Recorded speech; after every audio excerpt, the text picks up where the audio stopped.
Jadi ternyata jawaban doa itu tidak usah lama. Memang kita tidak bisa menentukan bagaimana, bahkan kapan.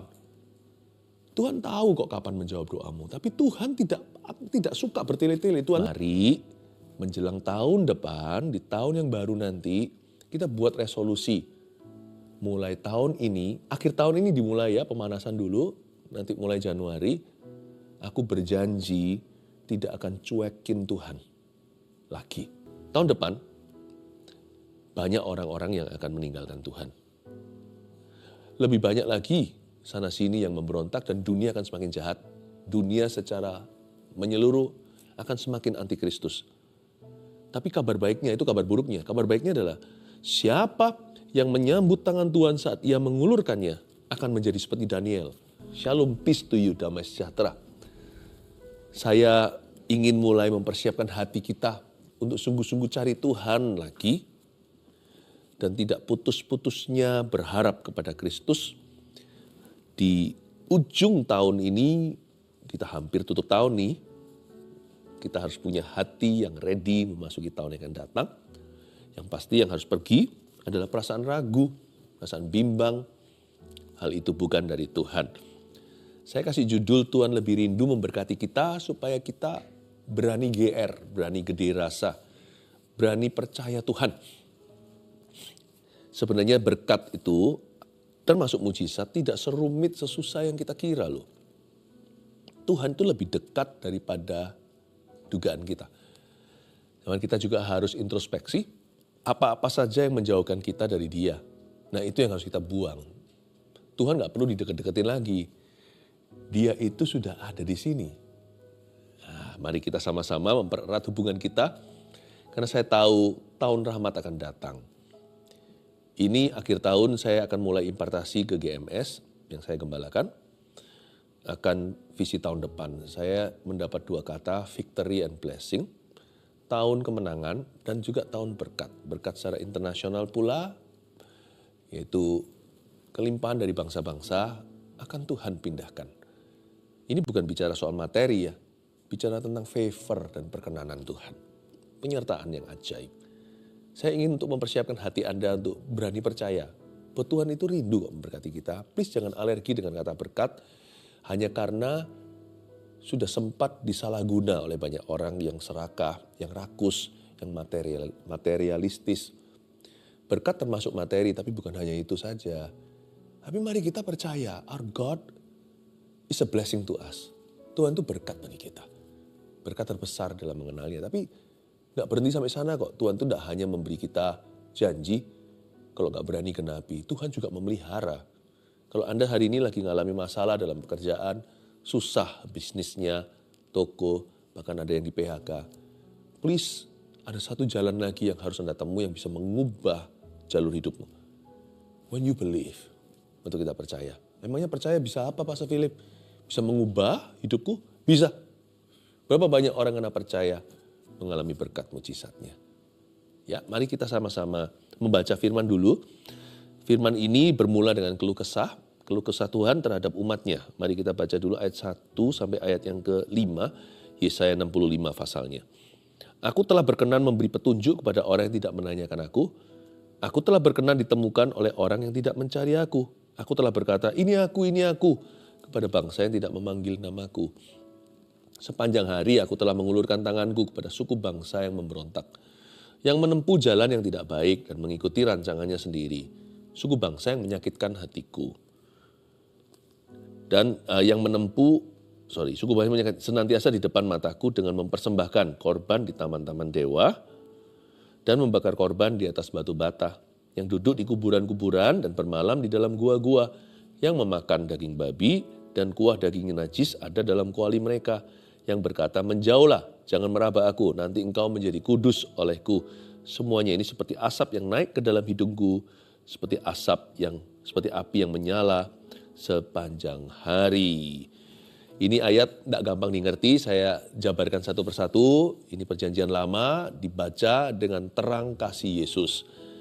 Tapi ini keluhan Allah kepada umatnya yaitu Israel, tapi hari ini juga kita di perjanjian baru bisa mendukakan Roh Kudus. Mari kita lihat sekarang hati Bapa dulu. Ya, Tuhan itu lebih rindu memberkati kita, it's true. Aku telah berkenan memberi petunjuk pada orang-orang yang tidak menanyakan aku. Jadi ternyata Tuhan itu sangat gampang menjawab doa. Bisa-bisa ya, sebelum kita amin itu sudah datang tuh jawaban. Kalau terlambat mungkin juga ada peperangan rohani seperti cerita Nabi Daniel 21 hari yang namanya Raja Persia menghalangi malaikat yang datang kepadanya. Malaikat Tuhan yang diutus untuknya. Selalu kalau delay itu bukan dari Tuhan. Dan Tuhan kalau meskipun Tuhan punya timing sendiri semua indah pada waktunya, tapi Tuhan tidak pernah terlambat. Tuhan juga tidak pernah too early karena berkat yang terlalu dini kita nggak akan ready. Malah justru nanti jadi komplikasi.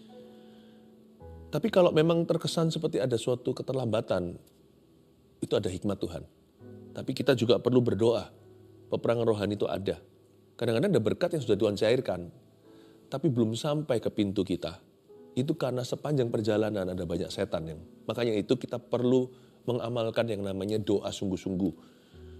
Karena Tuhan juga memberi kita kunci kerajaan sorga itu salah satu aplikasinya adalah hidup doa. Puasa juga. Tapi juga ada berkat yang sudah langsung tiba. Bahkan sebelum kita selesai berdoa, Tuhan udah responi. Saya jadi ingat cerita tentang seorang perwira di Kapernaum yang berdoa untuk hambanya. Dia berkata, Tuhan Yesus tolong ya, hambaku ini kasihan, dia sangat menderita. Dia belum minta hambanya disembuhkan. Tuhan sudah berkata, baik aku datang untuk menyembuhkannya. Saya jadi ingat renungan saya kemarin-kemarin ini. Orang itu baru ceritakan keadaan hambanya. Tuhan sudah langsung menawarkan diri, oke aku ke situ ya. Aku datang ke rumahmu untuk sembuhkan dia. Sampai-sampai dia merasa gak layak. Dia berkata, jangan deh, aku gak layak terima Tuhan di bawah atapku. Aku sendiri seorang prajurit dan seorang perwira. Di bawahku ada prajurit, di atasku ada atasan. Perintahkan aja, satu katamu itu akan didengarkan dan pasti semua hamba-hambamu mengerjakan. Detik itu sembuh. Tuhan itu belum disuruh, belum diminta. Sudah langsung berkata, oke, aku ke sana ya. Aku telah berkenan memberi petunjuk pada orang yang tidak menanyakan aku. Mudahnya Tuhan menjawab doa. Jadi kalau sampai doa kita itu terkesan susah, itu bisa jadi karena kita taruh rasa curiga. Karena diam-diam kita menyimpan satu mitos atau satu tahayul dalam jiwa. Bahwa doa itu kalau kita nggak jengking-jengking dulu, kalau kita nggak sampai sujud-sujud, nggak sampai luka-lukai diri, toreh-toreh badan sendiri, Tuhan tuh nggak akan dengar. Itu kan masih ada sisa-sisa pemahaman saat-saat kita masih menyembah berhala. Kayaknya seperti yang namanya deity atau ilahi itu harus kerjain dulu ciptaannya. Enggak sih, Tuhanku nggak kayak gitu yang membuat Kristen beda. Allah bahkan berkenan memberi petunjuk pada orang yang tidak menanyakan. Belum tanya, Tuhan sudah memperkenalkan diri. Hello, ini aku. Aku telah berkenan ditemukan oleh orang yang tidak mencari aku. Dia belum cari aja, Tuhan sudah muncul di depan pintu. Seperti ditulis di kitab Wahyu, dia mengetuk pintu hatimu. Siapa yang tinggal mendengarkan dan buka pintu, Yesus akan masuk dan makan dan bersekutu dengan orang itu. Aku telah berkata, ini aku, ini aku. Jadi ternyata jawaban doa itu tidak usah lama. Memang kita tidak bisa menentukan bagaimana, bahkan kapan. Tuhan tahu kok kapan menjawab doamu. Tapi Tuhan tidak suka bertele-tele. Tuhan itu nggak seperti beberapa orang yang sukanya itu lamban-lamban. Kalau ngerjain apa-apa itu nggak kelar-kelar. Sukanya itu ulur-ulur. Terutama juga orang yang selalu tidak punctual atau tidak pernah tepat waktu. Tuhan nggak kayak gitu. Tuhan itu sempurna orangnya. Dari sisi Tuhan sih nggak ada yang salah. Jadi kalau Tuhan itu berkenan memberi petunjuk, belum ditanya. Tuhan itu sudah muncul dulu sebelum orang mencari. Ternyata Allah kita itu tidak jual mahal. Seperti yang kita selama ini yakini. Karena Tuhan itu holy, kita itu enggak. Pasti ada jarak. Siapa bilang? Kan Yesus sudah mati. Orang perjanjian lama aja bisa percaya Tuhan itu dekat kok. Apalagi orang perjanjian baru setelah pengorbanan anak domba Allah. Itu kan tirai sudah dirobek dari atas ke bawah. Kok masih percaya gituan? Jangan-jangan gara-gara kita nggak percaya itulah doa kita terhambat. Bayangkan, Turbo doa itu iman. Dan iman itu bukan iman-imani. Iman itu dimulai dengan pengenalan yang benar akan Tuhan. Makanya itu setelah khotbah saya sekarang ini seharusnya tidak akan susah untuk beriman kalau kita tahu karakternya seperti apa. Allah kita adalah Tuhan yang berkenan memberi petunjuk pada orang yang tidak menanyakannya. Dia berkenan ditemui oleh orang yang tidak mencarinya. Tuhan itu tidak seperti pejabat yang susah untuk ditemui. Apalagi kalau kita yang membutuhkan. Tuhan itu tidak gitu. Tuhan itu hamba. Dia itu berarti hamba. Cuci kaki murid-muridnya. Tuhan itu nggak jual mahal. Karena itu kita juga jangan main petak umpet dengan dia. Ada orang itu yang susah banget. Setiap kali ajakan Tuhan itu ditolak. Apa-apa itu selalu dibantah. Jangan gitulah. Tuhan gak pernah cuekin kita kok. Kita yang ghosting Tuhan terus. Bahasa anak muda sekarang apa itu? Jangan kacangi. Gak tahu, saya gak ngerti artinya. Betul ya, kacangi gitu ya. Jangan PHP, pemberi harapan palsu. Tapi Tuhan digituin terus sih sama kita. Terus terang, ayo kita yang tertemplak kan tahu. Saya juga gak bisa self-righteous, merasa diri benar. Saya mungkin sengaja gak sengaja pasti pernah. Kita itu suka diemin Tuhan, abaikan. Kalau kita percaya dia seorang pribadi dan dia nyata, Roh Kudus di dalam kita sekalipun gak kelihatan. Hanya karena gak kelihatan bukan berarti tidak nyata loh ya. Jangan kau percaya hanya apa yang nampak. Jangan-jangan nanti gak bernafas oksigen berikutnya. Di udara ini ada FM AM kan. Kalau ada antenanya kan keluar, kresek-kresek keluar langsung suara radio. Bluetooth juga. Hanya karena tidak kelihatan. Roh Kudus itu nyata. Dia itu ada. Jangan diabaikan. Doa juga enggak. Jadi kita jangan begitu. Tuhan itu terkesan murahan di ayat pertama ini. Aku telah berkata ini aku kan itu orang yang menawarkan diri. Ini aku. Hanya karena dia murah hati. Jangan disepelekan. Mari menjelang tahun depan, di tahun yang baru nanti, kita buat resolusi. Mulai tahun ini, akhir tahun ini dimulai ya pemanasan dulu, nanti mulai Januari, aku berjanji tidak akan cuekin Tuhan lagi. Dan aku tidak mau jual mahal sama Tuhan Yesus. Setiap kali dia mengajak, ku jawab ya, ku jawab ya Tuhan, ku jawab ya Tuhan, ku jawab ya. Pokoknya jawab ya dulu, terus baru tanya sama Tuhan, bagaimana? Seperti Maria ketika didatangi Gabriel. Ini kan menjelang Natal. Maria berkata apa? Ibunda Maria. Dia berkata, ya Tuhan aku tidak ngerti. Dia tanya bagaimana hal itu akan terjadi. Dia tidak mempertanyakan, dia hanya tanya yang dia kurang pahami. Itu akan terjadi oleh karena Roh Kudus. Terjadilah padaku sesuai dengan firman-Mu. Ya dulu, gimana nanti realisasinya? Tuhan kasih kita hikmat pelan-pelan. Tapi manusia biasanya kita ini terbiasa enggak dulu. Pokoknya enggak dulu. Baru Tuhan bujuk-bujuk, kirim hamba-hambanya, ayolah pelayanan melayanilah, jadi pemimpin kalau sudah sekian lama jadi pengikut. Nggak mau. Udah kita ubah ya attitude kita. Tahun yang baru, nanti tahun depan ini nggak boleh gitu lagi. Mulai sekarang kita berubah. Aku telah berkata ini aku, here I am. Kepada bangsa yang tidak memanggil nama aku. Saya kok kerasa dari ayat 1 ini rasanya kayak Tuhan tuh deket banget sama kita. Apalagi nanti di tahun yang akan datang ini. He will be so close to us. Sangat dekat sama kita. Sepanjang hari, ayat 2, aku telah mengulurkan tanganku kepada suku bangsa yang memberontak. Yang menempuh jalan yang tidak baik dan mengikuti rancangannya sendiri.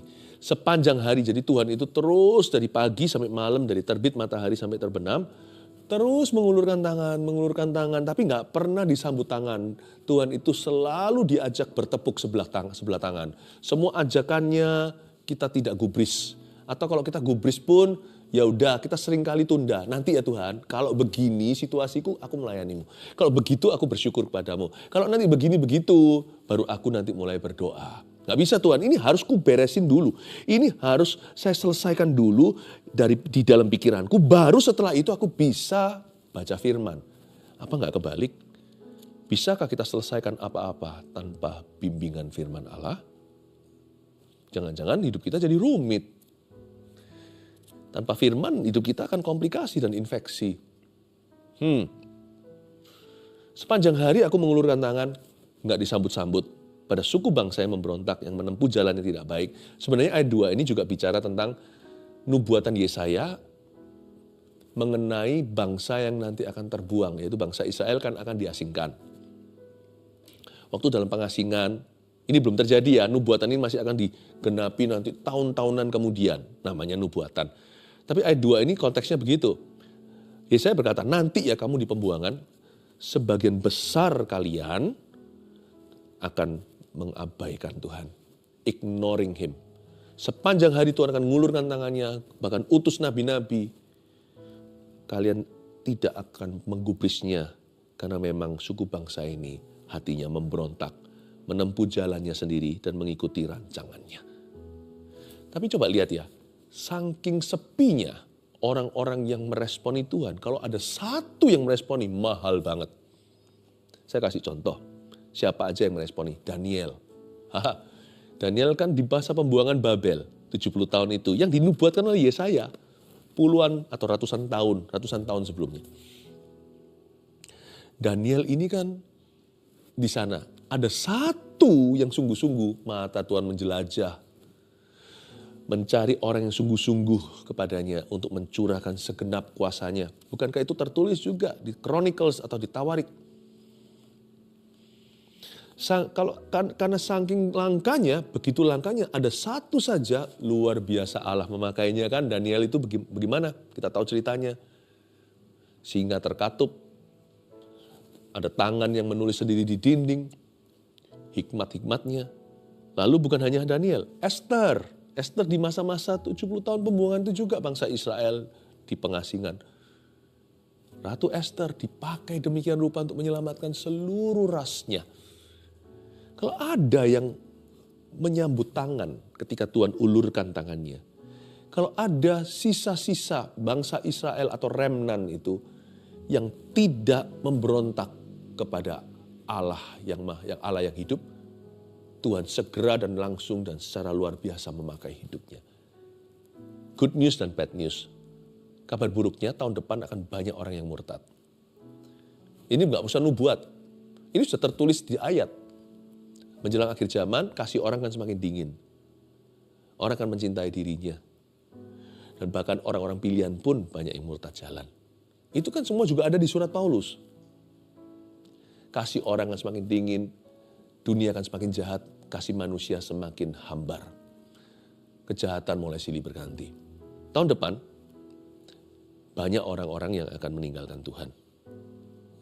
Lebih banyak lagi sana-sini yang memberontak dan dunia akan semakin jahat. Dunia secara menyeluruh akan semakin antikristus. Tapi kabar baiknya itu kabar buruknya. Kabar baiknya adalah siapa yang menyambut tangan Tuhan saat ia mengulurkannya akan menjadi seperti Daniel, seperti Esther, seperti Sadrak, Mesak, Abednego yang dilempar dalam perapian itu, namun Tuhan selamatkan karena mereka tidak mau kompromikan di hadapan maut sekalipun. Kalau kita berpegang teguh pada Tuhan, akan ada tangan Tuhan. Kalau Tuhan ulurkan tangan, kalau kita sambut tangan, akan ada tangan dalam hidupmu. Tangan Allah itu berkuasa. Tidak heran, mujizat demi mujizatnya dilihat oleh umat-umat pilihan Allah. You know, next year, tahun depan, His miracles are very near. Mujizatnya itu begitu dekat. Karena Tuhan lebih rindu memberkati. Malah justru semakin jarang orang yang bisa terima berkatnya, semakin dia rindu untuk memberkati, ya kan? Bukannya Tuhan semakin melimpahkan kekuatannya. Meskipun semua orang taat padanya pun kekuatannya tetap melimpah. Tidak pernah berkurang. Tuhan itu tidak pernah berubah. Apalagi kalau nggak ada orang. Kita sendiri seperti Elia. Bukankah justru seluruh api sorga menyertai dia? Bersyukurlah. Kabar baiknya adalah kita punya pilihan untuk ikut Tuhan. Tuhan lebih rindu memberkatimu. Tuhan lebih rindu mengurapimu. Tuhan lebih rindu memakai hidupmu. Tuhan lebih rindu mengubah hidupmu. Tuhan lebih rindu memulihkanmu. Tahu nggak, Tuhan tuh lebih rindu memakai Anda daripada Anda rindu dipakainya. Udahlah, percaya aja. Saya tahu itu karena saya kenal pada siapa saya percaya. Tuhan lebih rindu memberkatimu daripada dirimu rindu diberkati atau terima berkat. Tuhan lebih rindu memulihkan Anda daripada Anda rindu pernikahan Anda dipulihkan, pekerjaan Anda dipulihkan, keuangan Anda dipulihkan, kesehatan Anda dipulihkan. Tuhan lebih rindu menyembuhkanmu daripada yang sakit, kepingin sembuh. Tuhan lebih rindu melepaskan Anda dari semua kecanduan itu, belenggu dosa daripada Anda sendiri kepingin bebas dari itu. Bahkan orang yang tidak kepingin bebas pun masih menikmati dosanya pun Tuhan sudah mendambakan. Anda berbalik pada Tuhan. Detik Anda berbalik, dengan mudah Tuhan patahkan. Kadang-kadang kita ngotot-ngotot, Tuhan pakai ya hidupku ya, pakai ya. Kayak seperti seolah-olah Tuhan tuh gak mau. Dan kita yang paksa-paksa, merengek-rengek, minta Tuhan berubah pikiran. Enggak loh. Kalau kita berdoa, Lord bless me, itu sudah kita itu selaras dengan kehendaknya. Karena Tuhan rindu memberkatimu, bukan mengutukimu. Kalau kita berkata, Tuhan pakai aku, itu Tuhan memang rindu begitu. Itu sudah sinkron, sudah in sync atau sudah sinkron dengan keinginannya. Tapi ini masalahnya ayat 2b, ini yang jadi penghalang. Sepanjang hari aku telah mengulurkan tanganku kepada suku bangsa yang memberontak. Kenapa mereka begitu? Kok gak mau sambut tangan? Karena mereka menempuh jalan yang gak baik dan mengikuti rancangannya sendiri. Inilah the basic definition, definisi dasar, definisi basicnya rebellion atau pemberontakan adalah mengikuti rancangannya sendiri. Bahkan sebelum mengikuti setan, mengikuti rancangan sendiri adalah fondasi pemberontakan. Ayat 3, suku bangsa yang menyakitkan hatiku dan senantiasa di depan mataku. Berikut saya akan dengan cepat membahas beberapa makna-makna rohani daripada perbuatan Israel yang mungkin mirip-mirip sama kita hari ini dalam dunia dalam konteks modern. Apa saja yang menyakitkan hati Tuhan atau apa saja penghalang-penghalang kita dengan Tuhan. Apa yang merintangi berkat kita sendiri. Oke, lihat ya. Suku bangsa yang menyakitkan hatiku ayat 3. Dengan mempersembahkan korban di taman-taman dewa. Ini yang perlu kita tanggulangi karena manusia tidak dicobai oleh Allah. Allah tidak mencobai siapapun atau dicobai oleh apapun. Tapi kita dicobai oleh keinginan kita sendiri. Kita dipikat, diseret olehnya ketika keinginan itu dibuahi. Lahirlah dosa dan jikalau dosa itu matang, dia menjadi maut. Mempersembahkan korban di taman-taman dewa itu bicara tentang keinginan-keinginan dosa. Sinful pleasures atau kenikmatan-kenikmatan dosa. Mungkin sebagian orang itu seksualita. Sebagian orang lagi ambisi-ambisi tidak kudus. Keserakahan. Ya. Kepingin cepat kaya dengan menghalalkan segala cara. Whatever it is, apapun itu juga disebut mempersembahkan korban di taman-taman dewa. Itu adalah keinginan-keinginan yang tidak kudus. Apa yang kita berhalakan, kita terobsesi dengan itu, bahkan kita tidak peduli Tuhan. Itu harus kita singkirkan karena itu mendukakan Tuhan. Tuhan lebih rindu memberkati kita, tapi kenapa kita tidak diberkati olehnya? Salah satunya adalah karena kita masih mempraktekkan ini, mempersembahkan korban di taman-taman dewa. Masih ada berhala-berhala yang tidak mau kita singkirkan di hati kita. Dan membakar korban di atas batu bata. Korban bakaran itu tidak dibakar, tidak dipersembahkan. Korban tidak dibakar di atas batu bata, tapi di atas batu kali. Kalau Anda lihat bagaimana Elia membangun mezbah yang runtuh, dia pakai batu-batu kali yang besar-besar itu. Berarti ini bicara tentang mezbah yang di downgrade. Kita masih beribadah, melakukan aktivitas rohani kita, tetapi hanya rutinitas. Kita tidak pernah sungguh-sungguh. Hati kita tidak mementingkan itu lagi. Baik itu doa, baca firman, ke gereja. Udahlah, nggak usah di atas batu kali, berat itu. Ngambilnya dari basa-basa lagi. Belum lagi bisa hanyut kalau itu lagi pasang. Jadi di atas batu bata aja. Buatan tangan manusia berada di kontrol kita. Belum lagi satu persatu itu ringan-ringan. Nggak usahlah kita ke gereja online saja. Ya di batu bata juga bisa kok kita menyembah Tuhan. Loh, bukan bicara tentang online nggak boleh. Tapi sebagai tambahan, gereja tidak tergantikan tetap. Membakar korban di atas batu bata itu seperti pelayanan juga gitu-gitu aja. Udahlah, saya pokoknya jadi jemaat biasa. Tidak pernah menantang diri sendiri, tidak pernah tertantang pula untuk maju dalam iman. Bagaimana kita bisa memperoleh berkat kalau sifat kita itu sama Tuhan asal-asalan. Sedangkan orang untuk cari berkat Tuhan itu, mereka itu sungguh-sungguh mencari wajahnya. Yang pertama mereka cari bukan tangannya. Yang duduk di kuburan-kuburan ayat 4, ini bicara tentang orang-orang yang hatinya itu penuh dengan kepercayaan-kepercayaan yang sifatnya superstisi. Superstisi itu bisa menghalangi loh. Percaya-percaya tahayul. Orang Kristen tapi ya masih percaya gitu-gitu. Orang Kristen tapi juga percaya good luck, bad luck, percaya tentang arah angin, percaya tentang hari-hari tertentu. Masih gitu yang duduk di kuburan-kuburan. Tuhan berkata, bagaimana aku bisa memberkatimu kalau your system of belief is wrong, kalau kepercayaanmu salah. Sedangkan berkat itu dicurahkan dan diterima lewat iman. Kalau percayamu kepadaku itu dimadu, kompromi, ya percaya aku, tapi juga percaya tahayul-tahayul itu. Bagaimana berkat itu datang ke tempatmu itu bersih. Jangan-jangan berkat yang kita terima itu gross, tidak pernah net. Tidak pernah sungguh-sungguh berkat yang murni. Jangan-jangan nanti sampai kamu diberkati, kamu bilang ini yang memberimu adalah dewamu. Memberimu adalah karena harimu lagi atau itu hari keberuntunganmu. Maka kamu tidak akan memberikan kemuliaan kepada Tuhan dan tidak tahu bahwa Tuhanlah sumber berkatmu itu.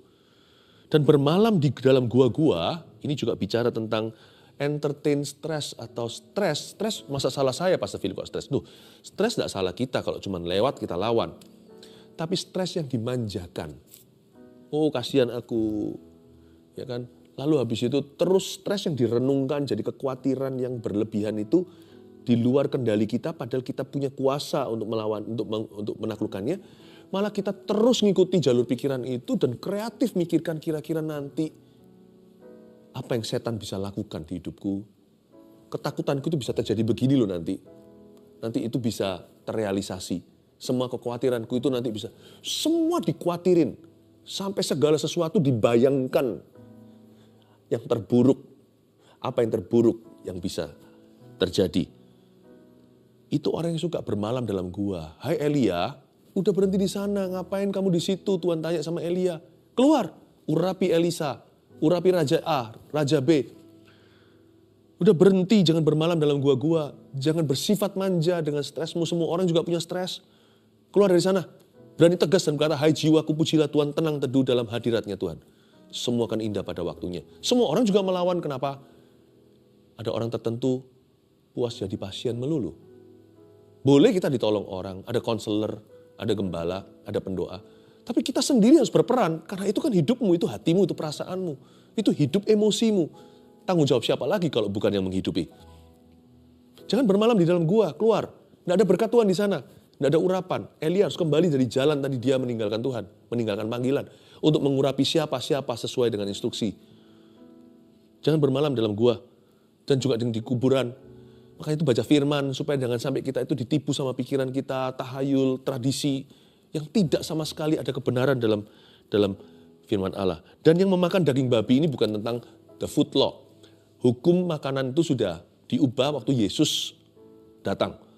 Di perjanjian baru, bukan apa yang masuk dalam diri orang itu menajiskan, tapi apa yang keluar dari dia, yaitu dari pikiran dan hatinya yang berdosa. Sebab apa yang masuk itu keluar kejamban. Kalau kita nak makan tertentu itu karena supaya jangan jadi batu sandungan. Kalau ada orang tahu kita makan A, orang itu tersandung ya nggak usah. Paulus berkata kalau aku makan daging, saudaraku tersandung, ya mendingan aku jangan. Tapi kalau kita nak makan tertentu, hal-hal tertentu itu hanya demi kesehatan. Makanan tidak membuat kita lebih dekat ke Tuhan. Makanan tidak membuat kita masuk ke surga atau ke neraka. Tapi yang dimaksud dengan yang memakan daging babi di sini, arti rohaninya di perjanjian baru ini adalah orang-orang yang suka melukai nuraninya sendiri. Padahal hatinya itu Roh Kudus sudah dorong dia, kamu jangan gitu. Dia mesti gitu. Roh Kudus suruh dia begini, dia nggak lakukan itu. Padahal dia tahu itu yang baik, tapi dia nggak lakukan. Yakobus berkata, jika engkau tahu apa yang baik, tidak melakukannya, itu dosa. Dosa ternyata bukan hanya melanggar atau melakukan sesuatu yang salah. Memakan daging babi itu berarti melukai hati nurani. Ini perlu diam-diam loh. Di Israel kan diharamkan sampai hari ini. Jadi kalau mereka makan itu mereka harus diam-diam, nggak ketahuan. Jadi apapun yang diam-diam, tapi nurani mereka kan terluka karena mereka tahu mereka munafik. Yang terakhir, dan kuah daging najis ada dalam kuali mereka. Kuah daging najis dalam kuali kan nggak kelihatan, kuali itu ditutup sama ininya ya, covernya. Itu berbicara tentang kesambungan daripada makan babi tadi, daging babi tadi adalah unconfessed atau hidden sin atau dosa yang disembunyikan. Masih adakah dosa yang tersembunyi dalam hidupmu yang tidak pernah diakui di hadapan Tuhan? Kalau Anda minta pertolongan, cari orang-orang yang bisa dipercaya untuk bisa membantu menjaga kekudusanmu. Yang berkata, menjauhlah, jangan merabah, aku nanti engkau menjadi kudus olehku. Udah dosa sombong lagi ayat 5 ini. Ini yang Tuhan paling benci sebenarnya, ditaruh paling terakhir. Menjauhlah, jangan rabah aku, kamu jangan jamah aku. Padahal orang-orang ini yang melakukan hal-hal yang di atas tadi. Tapi mereka bisa bilang sama orang lain, kamu jangan dekat sama aku ya, jangan rabah aku ya. Nanti kamu jadi kudus oleh karena aku. Orang berdosa malu itu satu hal. Apalagi orang berdosa dan menyesal. Ini orang berdosa bangga lagi. Malah merasa dia lebih hebat dari yang lainnya. Merasa orang lain selalu salah, dia selalu benar. Ini orang yang berkata, menjauhlah, jangan rabah aku. Nanti kamu jadi kudus gara-gara aku. Nggak bertobat. Makin susah jalan pertobatannya. Kalau begitu sikap hatinya yang salah. Ini namanya self-righteousness atau perasaan benar sendiri. Ngerasa betul sendiri. Dan ini adalah yang dibenci Tuhan, namanya pride atau kesombongan. Semuanya ini seperti asap yang naik ke dalam hidungku. Seperti api yang menyala sepanjang hari.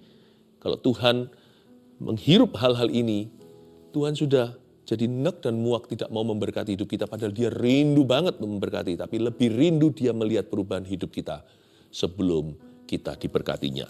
Catat 3 poin ini sebagai summary atau sebagai rangkuman kita. 1, ya, jangan cueki Tuhan maupun ajakannya. Mari kita komitmen di akhir tahun ini, apalagi mulai tahun depan, jangan cuekin Tuhan lagi ya, maupun ajakannya. Sebab Tuhan lebih rindu memberkati kita. Udahlah, percayalah. 2, jawaban doa lebih mudah dari yang kita kira. Sekarang saya disadarkan, ternyata gak serumit dan sesusah itu. 3, gampang kok ini. Gak perlu pakai ribet. Gak perlu keliling dunia. Langsung aja tegesi hidupmu. Tegesi diri sendiri. Buang saja apa yang mendukakan hatinya. Udah, jangan lengket tuh perasaannya. Diajak dialog. Gak perlu interview dirimu. Gak usah berdebat dengan jiwamu. Udah, kalau kita tahu ini Tuhan gak suka, buang. Udah gitu aja. Saya gampang kok. Kalau Tuhan gak suka sesuatu, saya buang. Kalau saya menahan kasih pada seseorang, dan Tuhan tidak suka itu, saya langsung kasih orang itu. Kalau saya tidak bisa mengampuni sama halnya, atau saya tidak bisa minta maaf sama orang, saya akan langsung minta maaf daripada Tuhan hatinya sedih. Buang aja semua yang mendukakan hatinya, whatever it is. 3 poin ini, simpan baik-baik, persiapkan dirimu agar jalanmu di tahun depan itu adalah jalan kemenangan dan penuh dengan berkat Tuhan.